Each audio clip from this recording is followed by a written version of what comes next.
This time on Graveyard Carz. Back up. Mark and Darren build the Hemi for the 1970 Charger. I'm gonna let nothing come between us. I don't know how much more Mark I can take. Royal and I tear apart the K-member in preparation. Want to get this done, ready to go back together before Mark gets the motor done.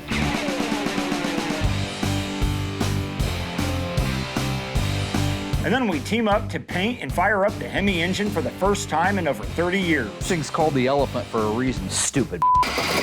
On this episode of Graveyard Carz. Got that car coming to get you, Barbara. The unburied dead are coming back to life. I'm Mark Warman, and together with the most critical man in the world, Darren Kirkpatrick. Give me a gun! My son-in-law, Josh. Oh, yeah! And my best friend, Roy. Well, all right! We bring dead muscle cars back to life, to exactly the way they were on the day they were born. If we don't kill each other. It's gonna be a bloodbath.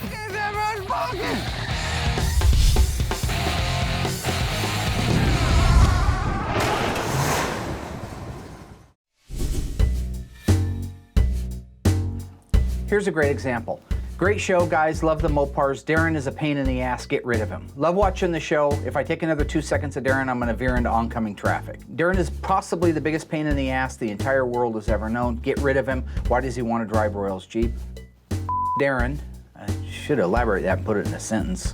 I agree with everybody else. The show is great, but too much childlike behavior, and it all stems from Darren and his immature attitude. Get rid of Darren. I can't do this anymore. This is too much for me. I'm trying really hard to do a good job, and all I'm getting is backlash. What? The Hemi is on the engine stand. Great, let's go. I've been waiting for it to get done. 3-foot rule, bro. No. 3-foot rule. You got the tools out there, buddy? What are you so gung-ho about? I've been waiting a long time for this. What are you talking about? Mark just gave me a little talk, says I'm doing great. Since the last time you saw us on Graveyard Carz, we made a lot of progress on some of the cars in the shop, as well as took time to enjoy the holiday season. The city of Springfield made the obvious choice in selecting the Graveyard Ghouls and yours truly to lead the 61st annual Springfield Christmas Parade. The Ghouls and I were joined by the mayor herself and the city council.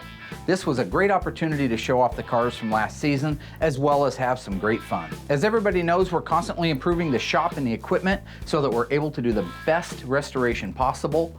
So recently I purchased an Auto Body Buddy lift, and after the purchase, Tom came out from the company and helped me set it up and show me the exact ways to make the pulls with this particular piece of equipment. We've been manufacturing frame machine and unibody equipment since 1980. After 15 years of frame machines, we realized it's not the answer anymore in the body shop today. So we invented a machine here that we can use on any car that comes in the door, 10 out of 10, regardless of what you're doing. We've built a very unique machine in that it's just 3 inches thick and lays flat on the floor. Stays out of your way, doesn't tie up a lot of shop space. We just gained about 400 square feet in the shop that we didn't have before, and every single square inch counts in this business. We also got a lot of work done on Mark and Elena's 1970 FE5 Rally Red Cuda. We installed the grille, front bumper, tail lights, rear bumper. We got the exterior door handles and some exterior trim on. And a lot of other little things have been done on Mark and Elena's 70 Cuda 383 that push us that much closer to the finish line.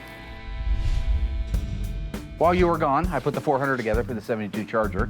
Got the 340 sent out, it's back, it's ready to go together.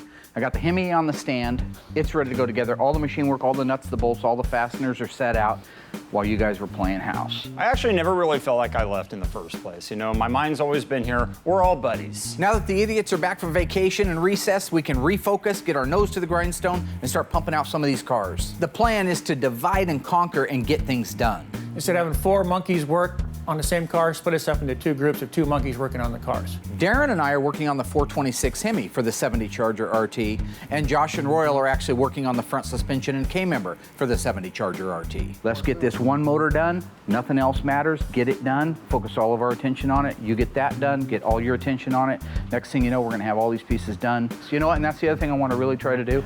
I told you guys I was going to do a little soul searching while you were gone. How'd that go? Mark's speech today is the same as it's been every other year. You're going to work with me. Don't stare off.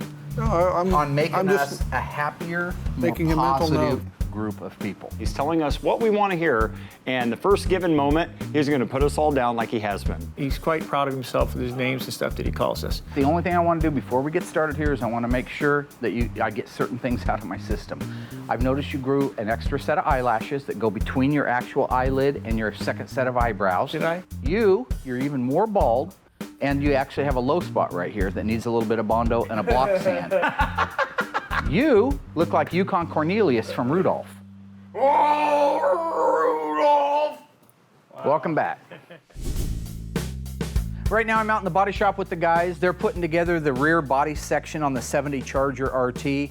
This is really cool stuff to show, and that's why I wanted to get the guys out here. We have an electronic measuring system by Eclipse. It allows me to measure within a millimeter exactly where a frame rail, exactly where a panel goes. So I know that the car is geometrically square. We can record that data, and then we can use it on the next car. So we get another car that's wadded up to the windshield. We know that we can set those targets in place, go back and look and see where it's supposed to be, and we no longer have to trial and fit. We just put it back to where it belongs, and we're done. That's why we use the Eclipse measuring system. You've heard the term unibody. These are unibody cars. They're a frame and sheet metal combination, and that's what makes up the structural integrity. Right now I'm looking at this car and I see a beautifully flat rear cross member. And the Eclipse probably should be showing the exact same thing. And now when I X from the front to the very rear that we just put in, we're within 3 millimeters. Here's his level setting in the back, and you can see right now that probably 1 millimeter or so up on this side is gonna make that level go perfectly flat. If we didn't have the sheet metal right now from AMD, and that's the point of it, you've got to have it. AMD makes restoration parts. In this particular case, this car would have been probably totaled if I hadn't been able to buy that sheet metal from Auto Metal Direct. It would have, because I'd have had to go buy a whole nother car, and nobody's giving a whole nother car away for 5 or 10 grand. They're wanting 30 or 40 grand for a car that you're gonna cut up. 3 and 3, nice. Yeah, we're good on the height. Okay, it's perfect. Make it happen, build me a house. Make it beautiful. Now that Mark has signed off on the foundation, we're ready to go ahead and get the sheet metal on the car.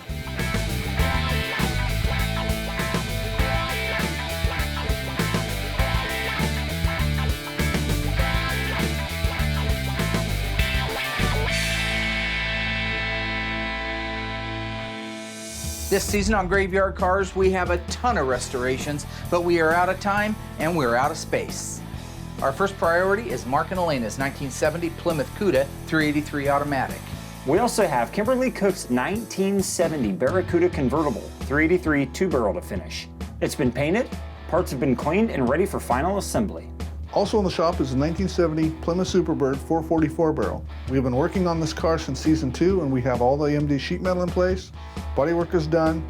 It's been final primed and is now ready for paint. Yellow 72 Dodge Charger that belongs to Jim and Mitzi, truthfully, is not one of my favorite cars here at Graveyard Cars. Even though it's more of a big yellow boat than a car, it still has a great story behind it.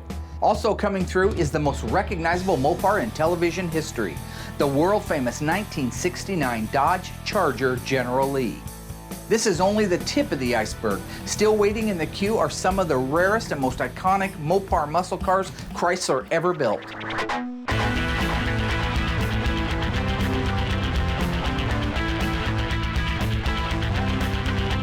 At Graveyard Cars, we're not just bringing cars back from the dead, we're bringing them back exactly the way they were made on the assembly line the day they were produced. We bring history back one legend at a time. And that's Graveyard Cars. This is the original numbers matching block. There's a big dent inside the K member. I don't think it's the same car. He's got the attention span of a chipmunk. We're back from vacation with new toys, new cars, and new sheet metal. Today we're working on the 1970 Dodge Charger RT. Darren and I are building the short block Hemi, and while we're doing that, Josh and Royal have got to get the K member and the suspension torn down. Come on, Josh! This is a K member for the 70 Hemi Charger. We need to get it cleaned up while Mark and Darren are working on the motor so that it'll be ready when they're done. Here he comes.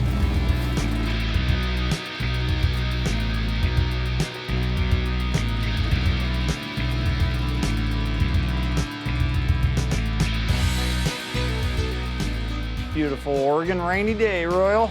we leave it out there long enough, it'll wash itself. Yeah. I just want to heat the water up. Before we can sandblast this thing, we have to get all the grease completely off of it. If we don't get all the grease off of it, it's gonna cause little balls of grease to start balling up and getting clogged inside of the sandblaster, and that's gonna cost a lot of time. So we're out here, we've got the Aladdin pressure washer, we got the heat cranked all the way up. It's just gonna take that grease right off, just like cutting right through butter. You know, it's actually really beneficial that Royal's here today doing this, because I've been cleaning the last countless amounts of K members and front suspension parts, and you get completely soaked. Now he gets to see what it's like. Josh usually does the power washing. I like to do it once in a while. Josh was finishing up where all I missed. Although I don't think I missed any of myself. I want to get this done, get it apart, get it ready to go back together before Mark gets the motor done. Hey Royal, we're done, buddy. Today we're putting together the 426 Hemi for the 1970 Dodge Charger RT. The machine shop has done all the work on the engine. It just came back a couple of days ago, so I just did a little bit of fine tuning and fine cleaning on it, and now we're gonna start, me and Tweedledum here, gonna start putting together the short block. You know, I've never worked on a 426 Hemi engine before, so that's going to be exciting. The street Hemi became available in 1966. Now, this is a 1970 426 Hemi engine. Again, I know not much about it, but I'm sure with Mark and the books, you know, we'll get it together right and I'll learn a lot. This is the original numbers matching block. These are the last 8 characters of the VIN number of the 70 Charger RT. That's what we mean when we say an original numbers matching block. The VIN number matches the VIN number of the car. The first thing that we're going to put in the engine is the crankshaft. And before we put the crankshaft in, we have to put the main bearings in place. So these main bearings, just like the rod bearings, have these actual tabs right here. So you'll see the tab there. You'll notice this one has no hole in it. This one has the hole, and the tab is there, and the tab is there. So we know that it goes down here, pushes down into place. And did I lose you already? No, I just went to another one. It's the shortest attention span I've ever seen. I wasn't done. So this is the top half one. This needs to go in the top cap. We should probably do that now. So here is the main cap. Again, this has no oil journals in it, right? This one has no oil journals in it. Should this go in there like that? Wherever the notch is. Okay, so the notch is there. That notch is there. That's gonna go down in there like that. And like that. And now that center main cap has the bearing in it. We don't have to wonder where it is or where it went to. So we can just, since we're gonna be using it pretty soon, let's just set it there. So we have the front, which is represented by the F. Can't get that messed up. That goes at the front of the block. Why are you doing this? You got them out of order. I wasn't done, This is the front one, so it'll end up going down here at the front, like that. Once the crankshaft is installed, this will be 2, this will be 3, this will be 4, and this will be rear. Now that we have it all cleaned up, we'll get it in here, look for any production marks that we can find. We're gonna go ahead and disassemble everything on this. You know, obviously everything is completely rusted over, so we're gonna make some noise, we're gonna make a mess, but after we get done disassembling everything off of here, we're gonna get it organized. We'll take it through and start getting all the bushings taken out of everything, and after that process is done, then we'll start the sandblasting. So it's kind of a long process, but it's worth it. It's going pretty good without Mark here. Nice job, Royal. Okay. We're running out of space. Yep, too many cars, not enough time, not enough space and time to do them in. Now we're ready to set the actual crankshaft down in there. Make sure you use an assembly lube of some sort. I like to be plentiful, because you're not gonna hurt anything by being plentiful. So we're gonna set the crankshaft in now. I got it kind of backwards. That's okay, Mary, I don't need your help. I'm sorry, I wasn't gonna call you Mary. I always just like to check everything. As you put it together, you keep checking how easy it rotates. Instead of putting the whole thing together, rotating it, find out it doesn't rotate, what would you end up doing? Taking everything back apart until it did. This way you go one piece at a time. So these are the main caps. So Darren, feel free to start putting your own in. Just put them in by numbers. This has got an F on it. That'd be the front, yep. So right now it looks to me like all the main caps are resting. They're not bolted in certainly, but they are resting. Okay, so what we want to do is just make sure these are down into place before we put our cross bolts in. So I'm just putting about 10 pounds on them is all. So a little something to make sure that they're seated against the actual block itself. 50. How close do you think you'd get if you had to 50. guess it, though? They just sort of... I think I'd get pretty close. 50. You're having trouble. We get Josh to do that for you at 100 pounds. I don't think I need his help. I believe that we are a team that works together to save old Mopars, and I think we'll always be a team. I'm going to let nothing, nothing come between us. Wow. See if that engine rotates. Feel good? Like margarine. Chrysler introduced the 426 Hemi street version in 1966. By 1971, it had exited the scene. During those years, what induction system was used on all of those engines?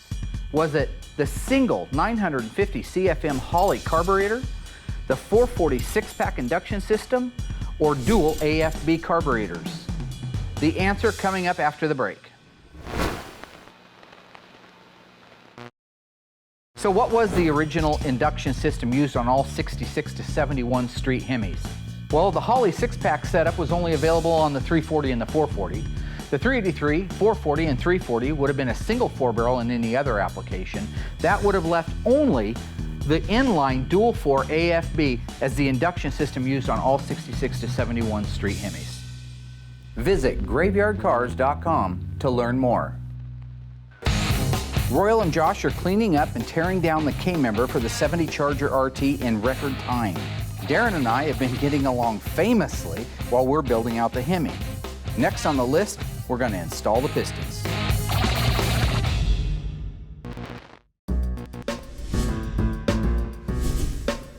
Here's what I want to do. I start putting the pistons in right now.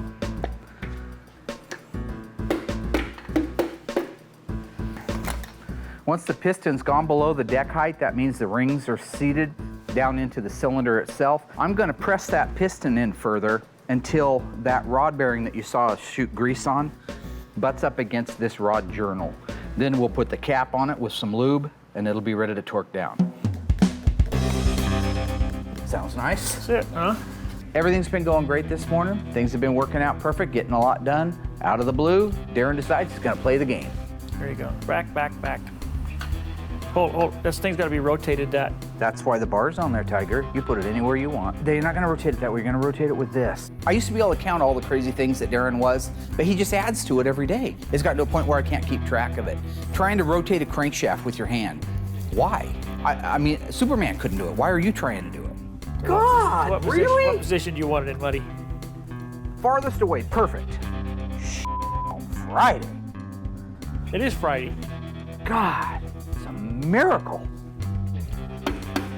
Nope. Nope. What? Comes up solid, it sounds like. That's the game. Shove a stick of dynamite up my ass, just like Bugs Bunny. You idiot. What's wrong with you? See the rod bearing laying down inside the block? There's no bearing on it. That was your whole job, was just to make sure that that bearing. That was my whole block. job? More make me look bad, right? We're trying to change this. You did it yourself, bud. I drove the pistons in there. The whole reason I'm having Darren help me on the Hemi is because he wanted to learn, and I know he's detail-oriented. Why he isn't paying attention to the one and only thing that I'm having him do is beyond me. It's not my fault the bearing fell out. It was my fault that I didn't notice the bearing that had fallen out, but it's probably being belittled by Mark at the time where I didn't even notice it. All you had to do is make sure the bearing first stayed time in. without shaking like an earthquake. That's what it was? Really? Yeah, like an earthquake. That's what? Yeah. Everybody go? What's wrong?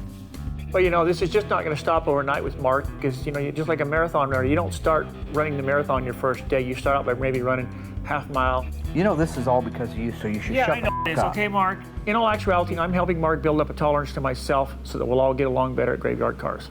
You could have took the piston clear out, but... Yeah. F*** off. Oh, yeah. Josh, let me teach you something. I don't know if Marcus showed you this or not. Yeah, I like disassembling this stuff. It's, you know, it's just kind of a rip and tear, and then take your time putting it back together. Make sure you got it right. Those look a little burnt. See how they're discolored? So would that mean just using New his ones. brakes too much, or? Oh, they could have been over tightened. Royal and I always get along. He doesn't sit there and belittle me like Darren and Mark. And on top of that, he's showing me new tricks without yelling at me. Ah, imagine that. Potato, French fries. Don't say that around Mark, you'll make him hungry.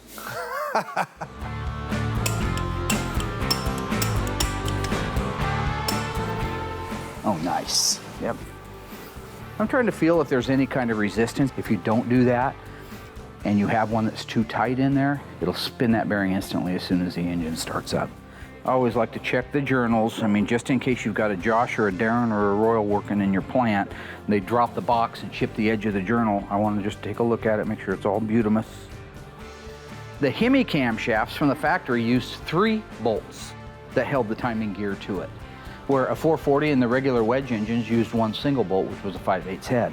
This actually uses 3, representing the extra torque and the extra horsepower. So from here, we're just going to very carefully, not to hit those cam bearings, we're going to just float it through there. Just be very careful not to nick those. They have a coating on them. There we go, and we are in. Camshaft is installed, so next thing we have to put on is the timing chain and gear set. There are timing marks that have to be lined up. So you can see that that mark there is straight in line with that mark there. But you see all the time you're in check. Perfect alignment. That is when you hear people refer to, and I've referred to it, top dead center. First thing that has to go on, this is called an oil slinger. It's gonna grab hold of this, it's gonna slosh it around and help keep the cam shaft, crankshaft, and timing chain lubed out here. Next component is our timing cover. There are 4 larger and 4 smaller bolts, Darren. And I have a feeling you're gonna knock them all over before you even start looking, right? This is a 426 Hemi, 440, 426 Hemis, and 340s all used a windage tray. And because this goes in there, you need an extra set of gaskets. So now we're just gonna set this down on there. Let's put the oil pump on since it's upside down. Done. I still don't agree with you about this being the same car, same engine and everything, that car that Tony saw. What are you talking about? I don't think it's the same car. It's gotta be the same car. They doesn't made have- 56 of them. So that means there's 55 other ones. You know, shortly after we got the 70 Charger from New York, the Hemi car, that I got the call from Tony talking about the fact that he used to go over and knock on this guy's door and try to buy the car all the time from when he was a little kid. And I've been sharing that story with Darren, and he cannot, in his mind, he cannot grasp the idea that Tony has no reason to make that story up. No, I didn't call him a liar. Go call him. He's got a bad memory. Call him. That whole made-up story about the 70 Hemi Charger being the same vehicle that Tony saw somewhere past in his childhood or a dream or something, I still don't believe it. I'm tired of your games, man. Not a game, Mark. I mean, I'm tired of these stories you come up with just to relate it back to Graveyard Carz somehow. It's all about you and right Tony. Now. It's all about you. Again, it's you about you. I'm coming, Mark.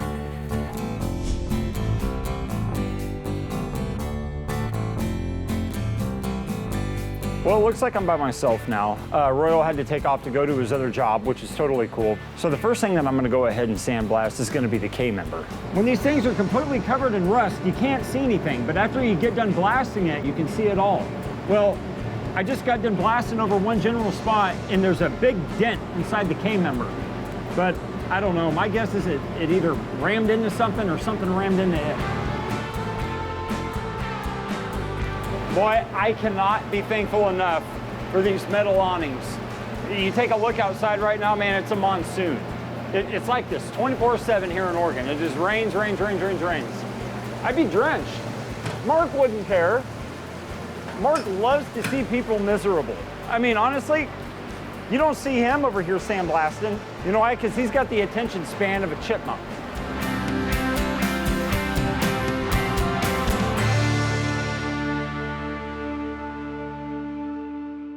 These valve covers were actually on the engine when it went orange.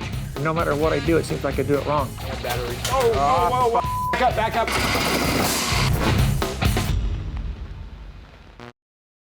Graveyard Carz has just received one of the rarest Chrysler muscle cars ever made, anywhere, anytime. 1970 Dodge Coronet RT 426 Hemi 4-speed convertible. They built 2 of them. You're looking at one. Let's check it out. In 1970, Dodge built 2 Coronet RT convertibles optioned with the 426 Hemi. What's your problem? No, I'm just standing. This is one of the 2. This one was exported to Canada, the other one stayed in the United States. This is a pistol grip console shift 4-speed. You're just jealous because they made 916 a year and they only made 2 of these. How many yours did they make? Doesn't matter. You are. This car is the rarest car so far to come to Graveyard Cars for total production numbers. We've had them that were 1 of 1, 1 of 2, but that's after you break down the colors and the options. This is only 1 of 2 cars ever built. It was restored 10 years ago. It's back to be restored right. Graveyard Cars is what we do. Nice face.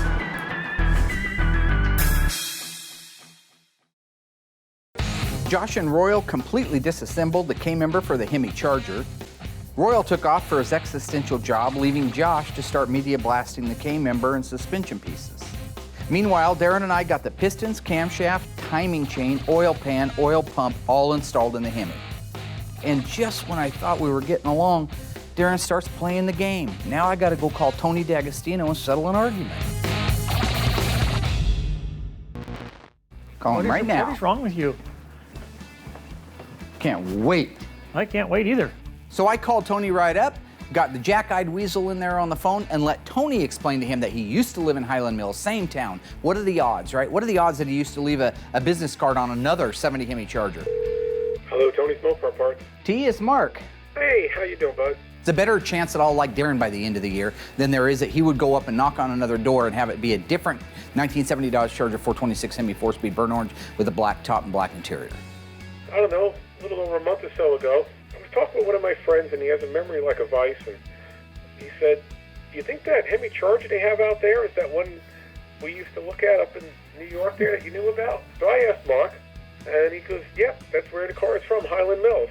I don't think it's a different car.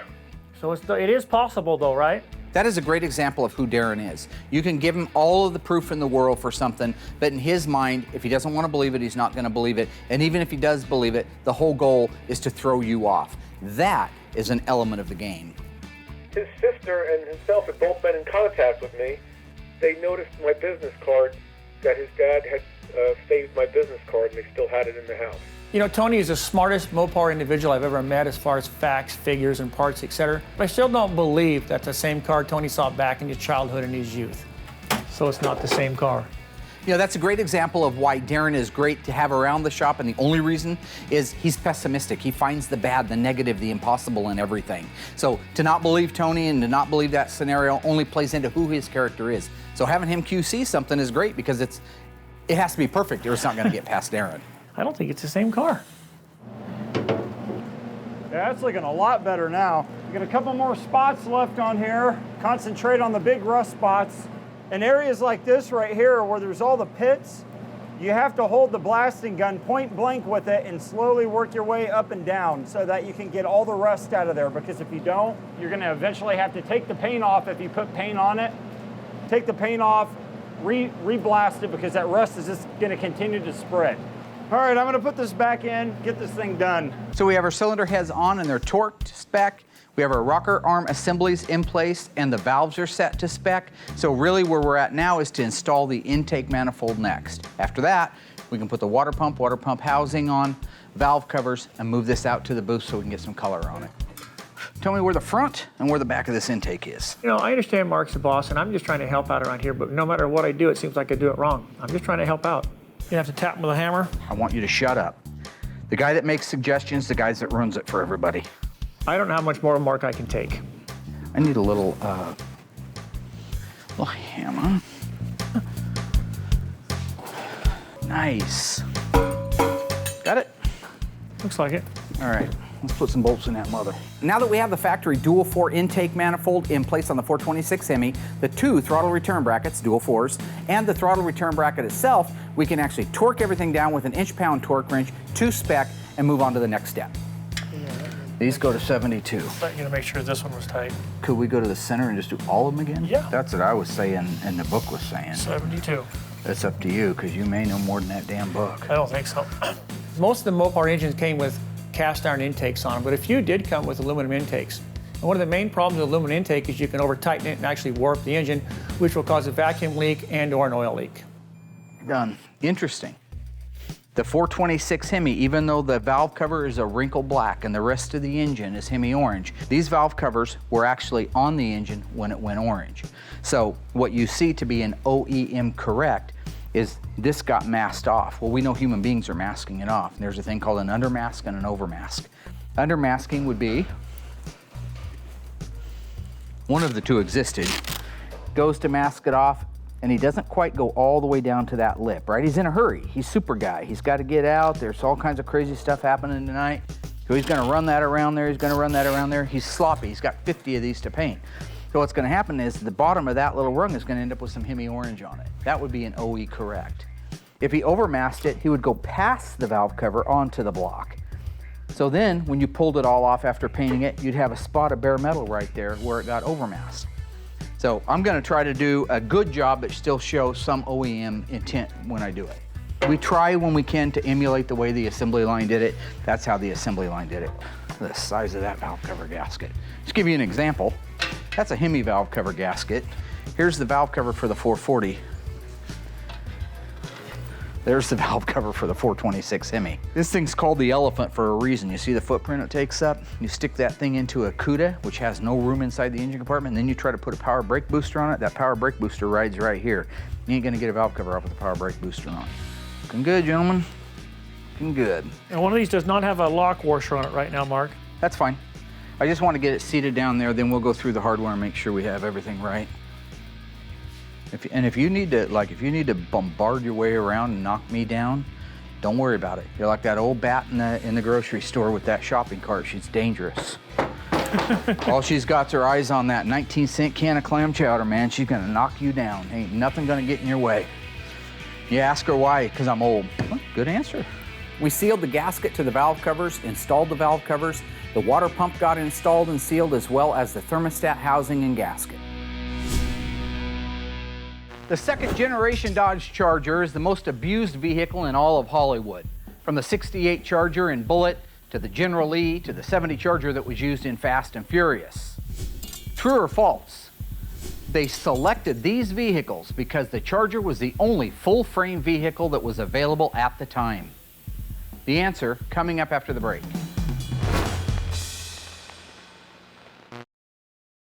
Neither the first generation, second generation, or the third generation Dodge Charger was a full-frame vehicle. Therefore, the answer is false. In the case of our Mopars back in the 60s and the 70s and even the early 80s, the unibody takes the floor pan, the quarter panels, the trunk floor extensions, the upper deck filler panel, the rear package tray, the rear valance, the rear body panel, welds all these units together, and collectively, those make up the structural integrity of the vehicle. So basically the difference is a full frame vehicle would have had just that, a perimeter frame on the bottom and a body set down over the top. So why was it such a favorite in Hollywood if it wasn't the strongest car on the road? Because it was the best looking car on the road. Dodge Charger is the sleekest design of any car company in the history of the world. Visit graveyardcars.com to learn more. We finished building out the 426 Hemi for the 70 Charger RT. Before we can paint it, plumb it out, and fire it, I got to go out and give the body men the green light on the 70 Charger that they just finished doing the pre-fit of the sheet metal on. It really is getting to be crunch time right now. We have a multitude of things going on simultaneously at the shop. I've got to go out and sign off on all the pre-fit and all the sheet metal on the 70 Charger RT so that they can start welding it up. The minute I do that, I can come back up and start prepping out the 426 Hemi to start putting the Street Hemi orange paint on it. Wow, it looks good. You got final zero on everything on the Eclipse? Yeah, we did. It was, I think this was just 010, but God. Yeah, just perfect. Well, the factory, if they got it within, I think it was a foot, they were making. Right? Oh, Yeah. You Give can or take a quarter inch. Look at some of those cars out back where these, especially this inside corner on a Charger, ask anybody that's ever built one of these. You got a glob of seam sealer. Right. I mean, that's how close they are. A glob literally 6 inches across of seam sealer. So I just did a quick follow-up with the guys, see how they're doing on the Charger. They have all the AMD sheet metal in place, aligned to perfection. You're just cleaning up the corners now? We are. Okay. We got to put the corner pieces in as the last piece that we got to fit. Yeah, it goes on from the outside. So the next step is to give them the green light, which I've done, to disassemble it and start actually welding all the panels into place. So hopefully the next time we see it, it'll have a back end welded on and ready to start doing body work. Get it apart and start welding. You got my blessing. You need anything from me? Nope. You're the man. That's what I'm talking about. With the assembly done, it is now time to mask and paint the 426 Hemi for our 1970 Dodge Charger RT. So we're at the point now where the engine's ready to paint. All of the pieces that are supposed to go on the outside of it so that they can go orange are on and in place. The valve covers are masked off because they stay crinkle black. And we got it lifted up on the hoist. I've got the paint mixing right now inside. I'm gonna turn the booth on, warm everything up, and get ready to start painting.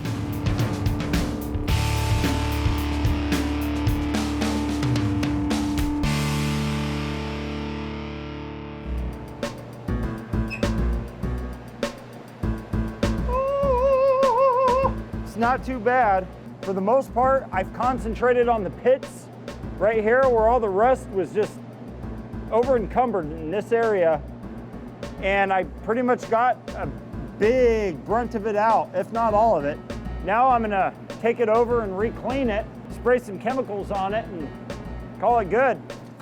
Okay, so I just got done blowing the K-member off and I needed to bring it over here to the solvent tank just to make sure I give it a once over, get all the grease off, any kind of dust, dirt, whatever.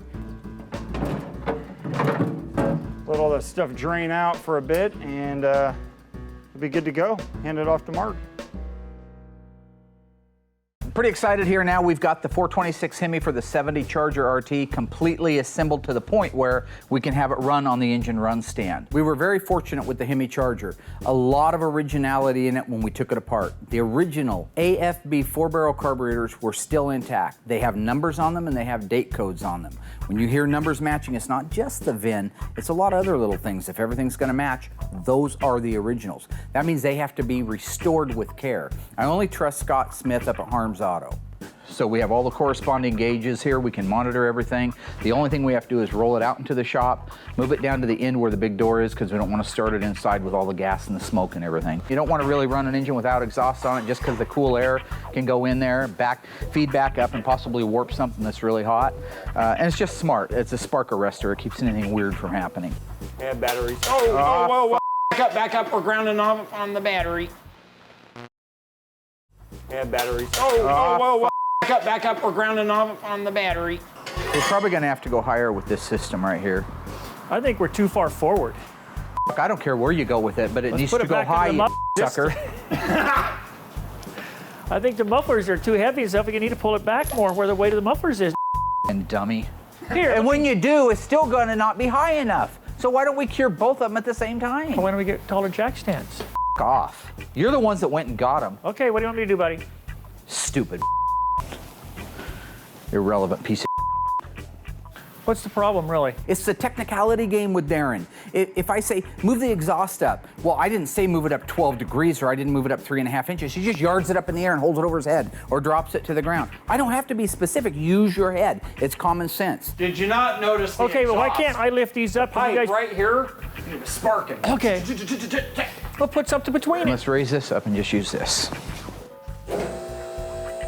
Today's not going very good because Mark and Josh are just constantly going at it. And me, I'm just trying to be the neutral, be the calm one. So we're doing really well. We've got literally everything on the motor and ready to fire up. We got to put the battery charger on the battery because it's been sitting for a few months since there was a motor on it running. Other than that, we're ready to hit the ignition and see where we're at. I really don't want to look like total f***ing idiots this year. The thing about the guys is, when the cameras aren't running on them, they actually do a good job. They follow instructions. That's how we get these things done. But when the cameras come out, it's like, you know what, Christmas time or at the holidays, when the nephew hears that somebody's got a camcorder and all of a sudden it's live from New York, it's Saturday night. You know, I'm a natural comedian. The wit and things like that, I was born with that. You can't just grab it and learn it. But they see that and they want to emulate me. Main power right here. We have good voltage. It's over 14 volts. That's good. It is on the battery charger. That'll probably go down really quickly. This is a big motor with a lot of compression, so it's going to take a lot to turn it over. This is our oil pressure gauge, which is reading 0 because we have not started the engine yet, but I did prime it yesterday and got this to run at a constant 60 pounds with just the drill hooked onto it. Water temperature, again, if everything's cool, so it's setting down there at 100 degrees. We're going to want it to run somewhere between 160 and 190. That would be a great operating temperature for this motor inside here. The first thing we want to do is check for fuel leaks, so I'm going to turn the fuel pump on. I want you to watch. Oh, beautiful. Look at that. Looking good? Let's just see what we got. I'm going to crank it over without coil power right now, just so I can make sure everything's turning over like it should.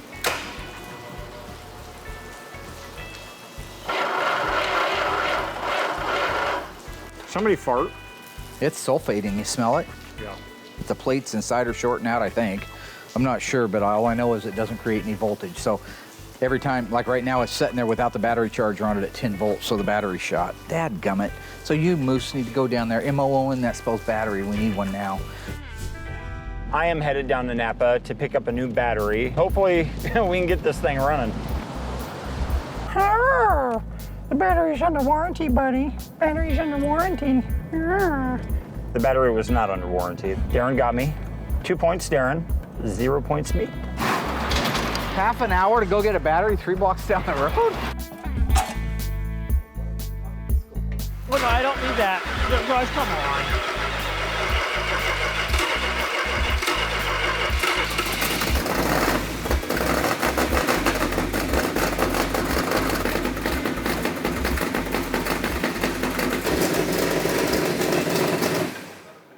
Okay, we have no choke open. So far, so good. The choke's set up a little fat right now, meaning that it's a little rich. So I need to back it off just a little bit.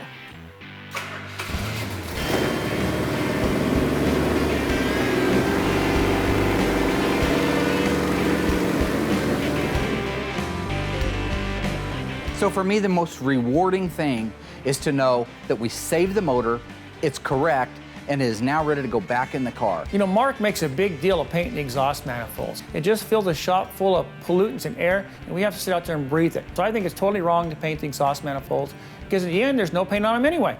I don't want money and I don't want medals. What I want is to put these cars back on the road again the way they were the day they were built.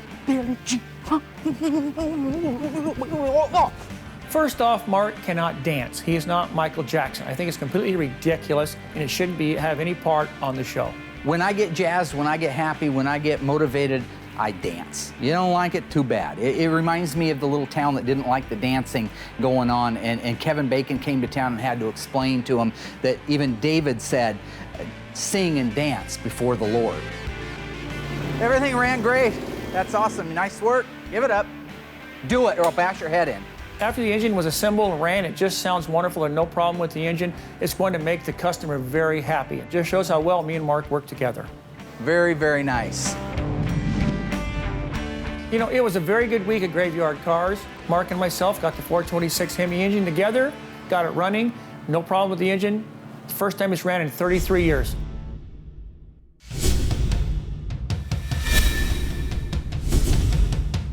This season on Graveyard Carz, we have more cars than ever before. The Waltons' 1972 Dodge Charger Rally, Kimberly Cook's 1970 Plymouth Barracuda convertible, Mike Hill's 1970 Plymouth Superbird, the Daly's 1970 Plymouth Cuda, and the 1970 426 Hemi Dodge Charger RT, and the legendary 1969 Dodge Charger General Lee. With over 30 cars waiting in the wings, we're running out of room fast, which means it doesn't take much for Squat Dump and Flush to back me in a corner. We have more cars to finish, more people watching, and more to lose if we fail. Welcome to Season 4 of Graveyard Carz.